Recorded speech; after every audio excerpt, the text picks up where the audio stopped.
So అందరికీ నమస్కారం. 9th class యొక్క రెండవ పాఠం, ఆల్రెడీ మొదటి పాఠం మాట్లాడుకున్నాం. రెండవ పాఠం గురించి మరి రెండవ పాఠం ఏంటంటే భూమి సహజ ఆవరణములు శిలావరణము. అంటే భూమి మీద ఉన్నటువంటి ఆవరణాలు ఎన్ని, భూమిపై ఉన్నటువంటి ప్రధాన ఆవరణాలు 4 ఆవరణాలు ఉన్నాయి. ఆ 4 ఆవరణాలు మరియు వాటిలో ఉన్నటువంటి అంశాల గురించి మనం ఈ యొక్క వీడియోలో మాట్లాడుతాము. మనం మేజర్గా అసలు ఈ 9th క్లాస్లోని మనకు ఉన్నటువంటి భూమి మీద ఆవరణాలు ఎన్ని సార్ అంటే ప్రధానమైనవి 4 ఆవరణాలు ఉన్నాయండి. ఎన్ని ఆవరణాలు ఉన్నాయండి? 4 ఆవరణాలు ఉన్నాయి. ఈ 4 ఆవరణాలలో ముఖ్యంగా ఆవరణాలు ఏంటి సార్ అంటే ఒకటి శిలావరణము, రెండవది జలావరణము. శిలావరణం అంటే భూమిపై ఉన్నటువంటి గట్టి పొర, భూమిపై ఉన్నటువంటి రాళ్లతో ఉన్నటువంటి భూభాగము శిలావరణము లేదా గట్టి పొరను శిలావరణము అంటాము. జలావరణము అంటే ఏంటి? సో రెండవ పొర జలావరణము, భూమిపై భూమిపై ఆవరించినటువంటి నీటి భాగాన్ని జలావరణం అంటాం. భూమిపై ఆవరించినటువంటి నీటి మండలాన్ని జలావరణము అంటాం. వాతావరణం అంటే ఏంటంటే సో మూడవ పొర వాతావరణము. వాతావరణము భూమిపై ఆవరించినటువంటి సో సన్నటి గాలి పొరను, ఇక్కడ గాలి పొరను వాతావరణం అంటాము. జీవావరణం అంటే భూమి మీద నివసించినటువంటి సో అన్ని రకాల జీవులను, బ్యాక్టీరియాలు సహా అన్ని రకాల జీవం గలటువంటి అన్ని రకాల జీవులుగా ఉన్న జీవులన్నింటినీ కూడా జీవవర్ణంగా వేస్తాము. సో మనకి ఇంత ఈజీగా అడిగాడు. సో మనకి ఇంకా డెప్త్గా క్వశ్చన్ అడుగుతుంది కాబట్టి ఒక్కో దాని గురించి చూద్దాం. సో ఫస్ట్ శిలావరణము. శిలావరణాన్ని సో దీన్ని రాతి వర్ణం అంటాం. ఏమంటాము? రాతి వర్ణం అంటే సో ఇక్కడ బండరాయి అంటే రాతి వర్ణం అంటే రాళ్ళు, అంటే రాళ్లతో ఉన్నటువంటి భూభాగం. ఇది రాళ్లతో ఉన్నటువంటి భూభాగం. సో ఇక్కడ శిలావరణం అంటే ఏంటి సార్ అంటే భూమిపై ఉన్నటువంటి గట్టిగా ఉండేటువంటి పొర, గట్టిగా ఉండేటువంటి పై పొరను ఏమంటారంటే శిలావరణం అంటాం. సో ఇక్కడ అంటే గట్టిగా ఉండే పొర అంటాము, లేదా భూమిపై ఉన్నటువంటి చాలా కఠినమైనటువంటి పొరను ఏమంటారంటే శిలావరణంగా వేస్తాం. కాబట్టి శిలావరణం ఇంగ్లీష్లో ఏమంటాము? సో లిథోస్ఫియర్ అంటాం. శిలావరణం ఇంగ్లీష్లో ఏమంటాము? లిథోస్ఫియర్ అంటాం. సో లిథోస్ఫియర్ అనే ఆంగ్ల పదం. ఇక్కడ ఈ లిథోస్ఫియర్ అని ఏ భాష నుంచి తీసుకోబడింది అంటే లిథోస్ఫియర్ అనేటువంటిది మరి స్పెయిరా అనేటువంటి స్పెయిరా అనేటువంటి గ్రీకు భాష ప్రతించబడింది. గ్రీకు భాష ప్రతించబడింది. సో గ్రీకు భాషలో లిథో అంటే ఏంటి? గ్రీకు భాషలో లిథో అంటే రాయి లేదా శిల, రాయి లేదా శిల. స్పెయిరా అంటే గోళము లేదా బంతి. స్పెయిరా అంటే గోళము లేదా బంతి అంటే రాయి గోళము. మొత్తం దీన్ని అర్థం ఏంటంటే రాయి గోళము లేదా శిలా బంతి. కాబట్టి ఇది శిలావర్ణంలో. అంటే శిలావర్ణంలో భూమిపై ఉన్నటువంటి వివిధ రకాలైనటువంటి అంటే మహాసముద్రాలలో భూమిపైన పర్వతాలు, కొండలు, లోయలలో ఉన్నటువంటి గట్టిగా ఉండేటువంటి పొర అంతా కూడా శిలావర్ణానికి వస్తుంది. మరి నెక్స్ట్ ఏంటి సార్ అంటే రెండో ఆవరణం ఏంటి సార్ అంటే జలావరణము. నీరు ఉండే మండలాన్ని ఏమంటున్నాము? నీరు ఉండే మండలమే ఇక్కడ జలావరణము. ఇక్కడ భూమిపై ఆవరించినటువంటి జలభాగాలను, జలభాగాలు అంటే మనం తీసుకున్నప్పుడు సో మొత్తము ఈ యొక్క భూభాగంలో 71% అంటే 71% నీరు ఉంది, 71% జలభాగం ఉంది. అంటే ఇక్కడ 71% అండి. ఎంత శాతం అండి? 71%. అంటే 71%, 71% ఇక్కడ నీరు ఉంది. ఇక్కడ 29% మాత్రమే భూభాగం ఉంది. కాబట్టి సో ఇక్కడ భూమిపై ఆవరించినటువంటి జలభాగాలు అంటే ఎక్కువ భాగం ఏముంది? ఇక్కడ నీరు ఉంది. మరి ఇక్కడ ఇంగ్లీష్లో జలావరణాన్ని ఇంగ్లీష్లో అంటే హైడ్రోస్ఫియర్, ఆంగ్లంలో హైడ్రోస్ఫియర్ అంటారు. ఈ ఆంగ్లంలో ఉన్నటువంటి హైడ్రోస్ఫియర్ అనే పదాన్ని ఏ భాష తీసుకోబడింది సార్ అంటే గ్రీకు భాష తీసుకోబడింది. సో మ్యాక్సిమం కూడా ఈ 4 ఆవరణాలు కూడా గ్రీకు భాష నుంచి తీసుకోబడింది. బండగుర్తు అంటే గ్రీకు భాష నుంచి తీసుకోబడ్డాయి. సో ఇక్కడ గ్రీకు భాష పదం అనేటువంటి యూడోస్ఫియర్ అంటే సో యూడోస్ఫియర్ అనేటువంటి పదాలు తీసుకోబడింది. కాబట్టి యూడర్ అంటే ఏంటి? గ్రీకు భాషలోని యూడర్ అంటే ఏంటి? నీరు. గ్రీకు భాషలో యూడర్ అంటే ఏంటంటాడు? నీరు లేదా నీటి భాగము, నీటి యొక్క భాగము. మరి ఇక్కడ గ్రీకు భాషలో స్పెయిరా అంటే ఏంటి? గోళము లేదా బంతి. స్పెయిరా అంటే సో స్పెయిరా అంటాం లేదా స్పెయిరా. సో స్పెయిరా అంటే ఏంటి సార్ అంటే ఇక్కడ బంతి లేదా ఇంకేమంటాము? గోళం, బంతి లేదా గోళం అని పిలుస్తాము. ఈ జలావరణంలో ఏమున్నాయి మనకు? సముద్రాలు ఉన్నాయి. జలవర్ణంలో సముద్రాలు సరస్సులు ఉన్నాయి. నెక్స్ట్ ఇంకేమున్నాయి? నదులు ఉన్నాయి. నదులు. ఇంకా ఏమున్నాయి? మహాసముద్రాలు, కుంటలు అంటే చెరువులు. ఇంకేమున్నాయి? సో దీనిలో భాగంగా జలావరణంలో భాగంగా సో ఇక్కడ ఈ జలావరణంలోని ఈ యొక్క జలావరణంలోని మనకు ఏమేమి ఉన్నాయి? మహాసముద్రాలు ఉన్నాయి. ఇంకేమున్నాయి? సముద్రాలు ఉన్నాయి. సో ఇంకా ఏమున్నాయి? సముద్రాలు ఉన్నాయి. నెక్స్ట్ నదులున్నాయి. నెక్స్ట్ ఇంకేమున్నాయి? సరస్సులు ఉన్నాయి. ఇంకేమున్నాయి? సో చెరువులు. అంటే ఇవన్నీ యొక్క ఈ జలావరణంలో ఉన్నటువంటి ప్రధాన అంశాలు. నెక్స్ట్ వచ్చేసి వాతావరణము. వాతావరణం అంటే ఇక్కడ జలావరణంలో 5 మహాసముద్రాలు, పసిఫిక్ మహాసముద్రం నుంచి ఆర్కిటిక్ మహాసముద్రం వరకు ఉన్నటువంటి 5 మహాసముద్రాలు. సో సముద్రాలు అరేబియా సముద్రం, బంగాళాఖాతం, కొన్ని ఆఘాతాలు, నదులు. ఓకేనా? గోదావరి ప్రపంచంలో పొడవైన నది నైల్ నది, ఆ పెద్ద నది అమెజాన్ నది, భారతదేశంలో పెద్ద నది గంగా నది. సో ఇట్లా నదులు, సరస్సులు ప్రధానంగా మనము ఈ జలవరణంలో భాగంగా మాట్లాడుకుంటాం. నెక్స్ట్ వచ్చేసి ఏంటి సార్ అంటే వాతావరణం అంటే ఏంటి? సార్ అంటే వాతావరణం అంటే భూమి చుట్టూ ఉన్నటువంటి సన్నటి గాలి పొర. ఏమన్నాడు? సన్నటి గాలి పొరను, భూమి చుట్టూ ఉన్నటువంటి సన్నటి గాలి పొరను వాతావరణము అంటాము. అట్మాస్ఫియర్, ఇంగ్లీష్ ఏమంటుంది? అట్మాస్ఫియర్ అంటాం. ఈ అట్మాస్ఫియర్ అనేటువంటి ఆంగ్ల పదాన్ని ఏ భాష పదించబడింది అంటే గ్రీకు భాష పదించబడింది. ఈ అట్మాస్ఫియర్ అనే ఆంగ్ల పదాన్ని ఎక్కడ తీసుకోబడింది? ఎక్కడ తీసుకున్నాము? గ్రీకు భాష నుంచి తీసుకోబడింది.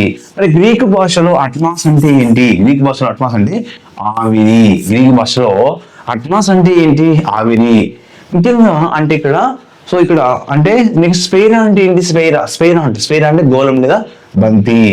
అంటే భూమి చుట్టూ ఉన్నటువంటి గాలి పొరనే, మన చుట్టూ ఆవరించిన గాలి పొరనే వాతావరణము. మరి వాతావరణంలో అత్యధికంగా మనం నైట్రోజన్ అంటే నైట్రోజన్ ఉంటుంది. సో ఇక్కడ నైట్రోజన్ అంటే మనకు నత్రజని అంటున్నాం, నైట్రోజన్. నెక్స్ట్ ప్రాణవాయువు ఆక్సిజన్. సో ఇక్కడ ఆక్సిజన్. ఓకేనా? ఆక్సిజన్. నెక్స్ట్ బొగ్గుల్స్ వాయువులు మరియు మీథేన్ లాంటి ఆర్గాన్ లాంటి వాయువులు, అవన్నీ కూడా మనకు ఈ యొక్క వాతావరణంలో ఉన్నటువంటి ప్రధాన పొరలు. సో ఎక్కువగా ఉండేది మనకు 78%, సుమారుగా 78% వరకు కూడా నైట్రోజన్ ఉంటుంది. ఏముంటుంది? నైట్రోజన్. 78% వరకు నైట్రోజన్ లేదా నైట్రోజన్ 78% ఉంటుందండి. 78% నైట్రోజన్ ఉంటుంది. సో మనకు 21% వరకు ఏమంటారంటే ఆక్సిజన్ ఉంటుంది. సో సుమారుగా 21% అంటే 20 పాయింట్ చేంజ్ ఉంటుంది ఆక్సిజన్ అనేది. కాబట్టి ఎక్కువ పరంగా ఏముంటుంది? నైట్రోజన్ ఉంటుంది. నెక్స్ట్ వచ్చేసి జీవావరణం అంటే ఏంటి సార్ అంటే వివిధ ప్రాణులు అంటే జీవావరణంలో వివిధ ప్రాణులు బ్యాక్టీరియాతో సహా జీవం ఉన్నటువంటి అన్నిటిని కూడా ఏమంటారంటే జీవావరణం అంటాం. ఆ జీవం ఉన్న అన్నిటిని కూడా జీవావరణం అంటాం. ఇక్కడ ఈ యొక్క జీవావరణంలో అంటే అన్ని జీవరాశులను కలిపి అంటే సూక్ష్మజీవులు, బ్యాక్టీరియాలు, సో ఇవన్నిటిని కలిపి మనం ఏమంటాం అంటే జీవావరణం అంటాం. ఈ జీవావరణం అనేది మిగిలిన 3 పొరలను ప్రభావితం చేస్తాయి. 3 పొరలను. ఇక్కడ అడుగుతాడు క్వశ్చన్, ఏమంటాడు సార్ అంటే జీవావరణం అనేది ఎన్ని పొరలు ప్రభావితం చేస్తుంది? మిగిలినటువంటి 3 పొరలు అంటే శిలావరణాన్ని, వాతావరణాన్ని. ఓకేనా? మరియు అదేవిధంగా మనకి ఇంకే ఉంది, జలావరణాన్ని కూడా ప్రభావితం చేస్తాయి. అంటే మిగిలిన 3 పొరలను ప్రభావితం చేసేసారంటే జీవావరణము. అంటే జీవులే అనేక పొరలు. ఇప్పుడు మనకు జీవులు ఉన్నారు కాబట్టి ఈ ప్రాణకోటి రకరకాల అవసరాలు, వాటర్ వాడుకుంటున్నాం, రాళ్ళు వాడుతున్నాం, అదేవిధంగా గాలిని కూడా కలుషితం చేస్తున్నాము.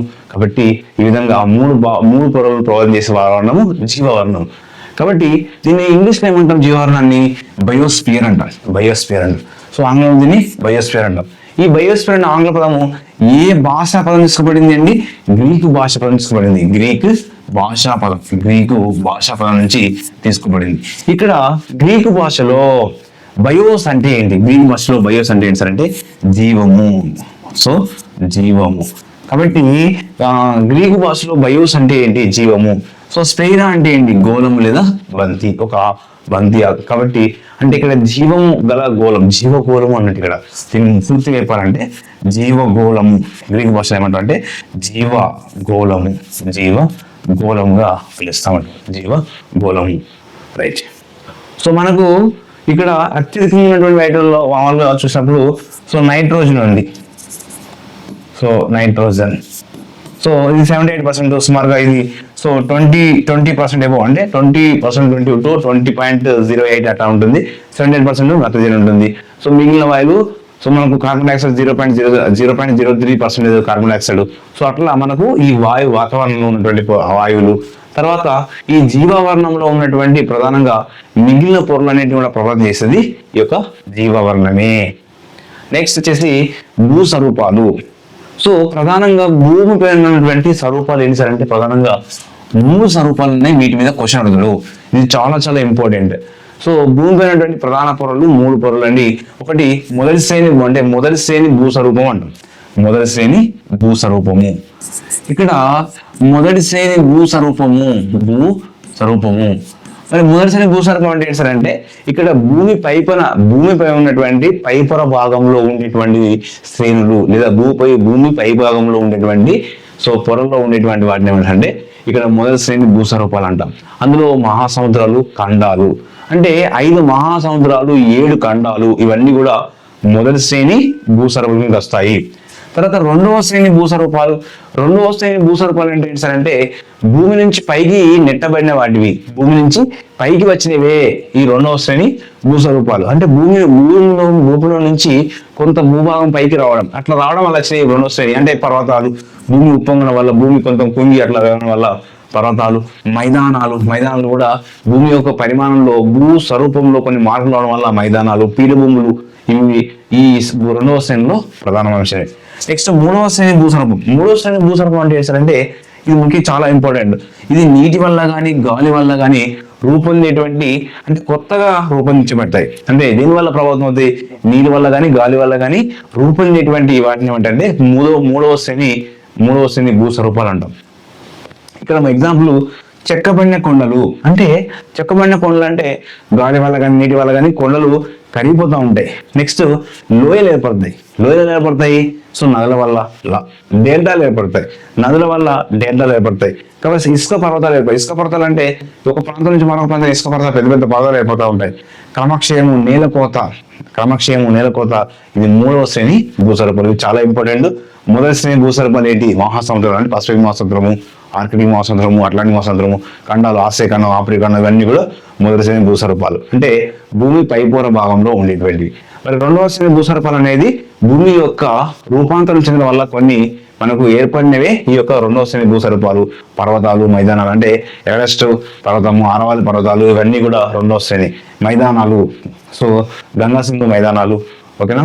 సో బ్రహ్మపుత్ర మైదానం, ఈ విధంగా ఈ మైదానాలు. పీఠభూములు, దక్కన్ పీఠభూమి, భారతదేశంలో పెద్ద పీఠభూమి దక్కన్ పీఠభూమి ఇవన్నీ కూడా సో రెండవ శ్రేణి భూస్వరూపాలు.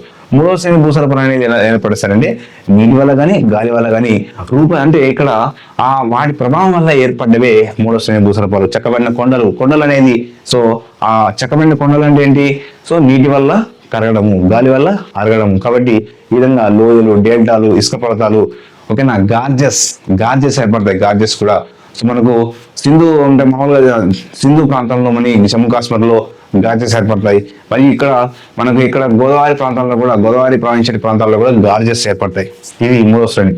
నెక్స్ట్ వచ్చేసి జిగ్సా పజిల్ అంటే ఏంటి? సార్ అంటే భూమి అసలు ఒకప్పుడు ఒకే ఖండంగా ఉండేది. సో పాంజియా అనేటువంటి ఒక ఖండం ఉండేది. ఏ ఖండం ఉండేది? పాంజియా అనేటువంటి ఖండం ఉండేది. సో పాంజియా అనే ఖండంలో పెంతాల్సా అనే మహాసముద్రం ఉండేది. ఆ పెంతాల్సా మహాసముద్రం అనేది అనేక మార్పు చెంది అనేక పలకలుగా విడిపోయింది. ఆ ప్రధాన పలకలు ఏంటంటే ఇక్కడ భూమిపై 7 పెద్ద పలకలు ఉండేవి. ఎన్ని పలకలు? మరి భూమి ఒకప్పుడు 2 భాగాలుగా, తర్వాత 2 భాగాలుగా ఉండేది. ఇది సో అంగారా భూభాగం, ఇది అంగారా. ఉత్తరాన ఉన్న భూభాగాన్ని అంగార భూభాగం అని, దక్షిణాన ఉన్న భూభాగాన్ని గోండ్వానా భూభాగం అంటాం. ఏమంటామండి? గోండ్వానా భూభాగం అంటాం. ఓకే, ఇక్కడ అనేక ఈ పలకలలో 7 ప్రధానమైన 7 పెద్ద పలకలు ఉన్నాయి, అనేక చిన్న పలకలు కూడా ఉన్నాయి.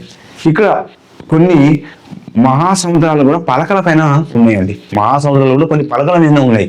ఈ పలకలు అనేవి చేశారంటే భూమి చలనాలు వెళ్ళినప్పుడు పలకలు కదులుతూ ఉంటాయి. పలకలు అనేది సో ఒక ప్రాంతం నుంచి మరొక ప్రాంతానికి కదలడం వల్ల సో మన ఈ యొక్క ప్రపంచాన్ని కూడా అన్ని అమరిస్తే ఒక పెంజియా ఒకటే ఖండంలాగా ఉంటుంది. కాబట్టి అవన్నీ కూడా అనేక కదలికల వల్ల దూరం ఏర్పడి ఈ విధంగా ఖండాలుగా సో 7 ఖండాలుగా ప్రజెంట్ ఉన్నాయి.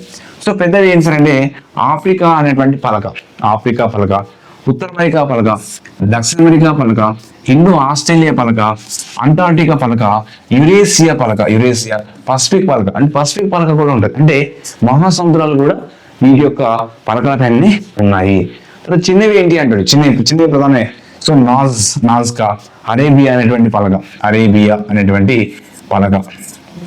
కాబట్టి సో ఈ పలకల కదలికల వల్ల, పలకల కదలికలు ఏమంటారంటే పలక చలనాలు అంట. పలకలు అనేది ఈ విధంగా అంటే ఈ యొక్క ఆఫ్రికా పలక అనేది ఏమవుతుంది, ముందుకు వెనకకు నెట్టబడతాయి.